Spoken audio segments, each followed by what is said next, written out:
It took a month of twisting and turning for the first person to solve a Rubik's Cube. That person was Erno Rubik, now 79, the iconic puzzle toys creator. Conceived as a mathematical tool to help his students understand three-dimensional movement, the Magic Cube, as it was initially called, was first pieced together with cubes made from wood and paper held together with rubber bands, glue, and paperclips. It was only after the Hungarian sculptor and professor of architecture scrambled his completed cube and tried to realign the colored blocks that he realized he'd created a puzzle. "I thought, if I can't do it, nobody else can do it, or very few can do it," Rubik told CNBC. That was proof that it was possible to put in the market, to demonstrate it to the public. A source of pride, envy and frustration, the Rubik's Cube turns 50 this year and, under the ownership of Spin Master, it shows no signs of retirement. "Rubik's isn't just a toy," said Sam Suss, senior director of global marketing at Spin Master. "It's art. It's a sport. It's science. It's math." Since its inception in 1974, the Rubik's Cube has spread throughout the pop culture landscape, appearing in movies and TV shows, music videos, comics, video games and museums. The iconic 3x3 grid has graced t-shirts, been turned into keychains, inspired architecture and sparked an entire subgenre of art. Enthusiasts have raced to shrink the cube creator's month-long solving time, with the current world record standing at a mere 3.13 seconds. "I would throw Rubik's in the category of toys and game brands that transcended and became lifestyle brands," said James Zahn, editor-in-chief of The Toy Book and senior editor of The Toy Insider. A no-brainer acquisition.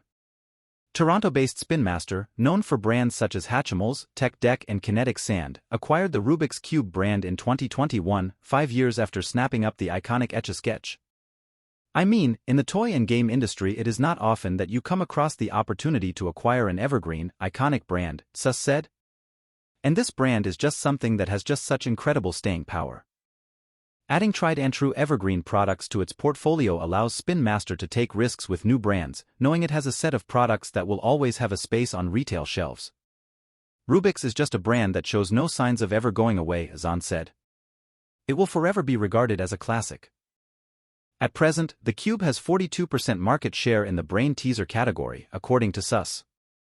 And sales are still growing.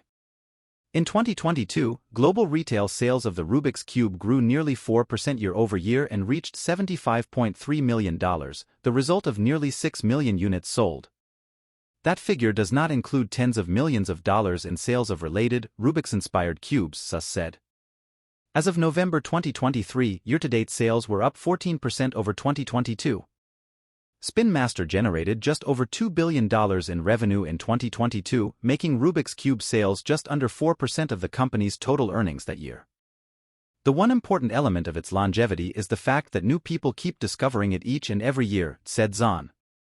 Much of the Rubik's Cube staying power is tied to its complex nature, 43 quintillion combinations, Rubik touts, and the human drive to solve problems. Parents and educators have gravitated toward the cube as a way to occupy kids outside the digital world and aid in development of dexterity and critical thinking skills.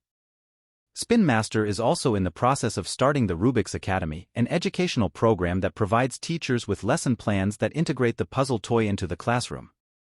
"It's absolutely great for kids with learning difficulties," said Amanda Gummer, a child development expert and founder of the toy review site, The Good Play Guide. "It helps them with confidence, and when they've mastered it, it's quite a kind of cool playground boast." The next 50 years.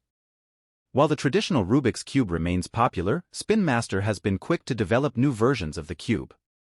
This includes the Rubik's Phantom, the familiar 3x3 cube printed with thermochromic ink that appears all black until the heat from your hands activates the colors, and the Rubik's Impossible, a cube with iridescent tiles that change color when viewed from different angles. There is probably no harder challenge than to try and innovate something that's been around for 50 years, and everyone's done everything under the sun with it, Suss said. Spin Master also wants to make solving the cube more accessible. Alongside online tutorials and a Rubik's Cube mobile app, the company has developed the Rubik's Coach Cube, covered in numbered stickers that correspond to each step needed to solve the cube. The goal after 50 years is to keep momentum. Spin Master is working closely with brands such as Mattel's Barbie, Hello Kitty, Levi and Mercedes to launch new products, from toys to apparel and even a Formula One racing car. There's even a hope that the company will develop a feature film about Rubik's life, similar to films such as Gear, A Blackberry, or Barbie, Sus said. Spin Master expects sales growth to continue in 2024 as it unveils new iterations of the cube. One of the beauties of Spin Master having full control and ownership of Rubik's globally is that now we can invest in a big way, Sus said.